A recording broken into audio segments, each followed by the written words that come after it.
Buone notizie per i nostri amici a quattro zampe. Finalmente gli animali da compagnia avranno libero accesso a tutte le aree pubbliche, quindi giardini, parchi e spiagge, purché accompagnati dal proprietario e tenuti al guinzaglio e con la museruola. Ma attenzione alle accuse di maltrattamento. Se decidete di portare il vostro cane in spiaggia, dategli da bere acqua fresca e tenetelo all'ombra. Giù le mani da Del Monaco. Vittorio Zanini, ex assessore trevigiano, si è incatenato alla statua del tenore per protestare contro la decisione del comune di spostarla. La statua è diventata un punto di riferimento, piace ai turisti, dice Zanini, ma Casugana sembra non essere d'accordo. L'opera verrà rimessa a disposizione del proprietario, ma bisogna decidere in fretta la nuova ubicazione perché è stata richiesta anche all'estero.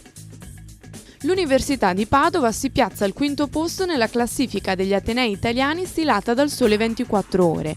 Soddisfatto il rettore Giuseppe Zaccaria, che sottolinea come l'Università Patavina abbia guadagnato ben 16 posizioni rispetto alla precedente graduatoria.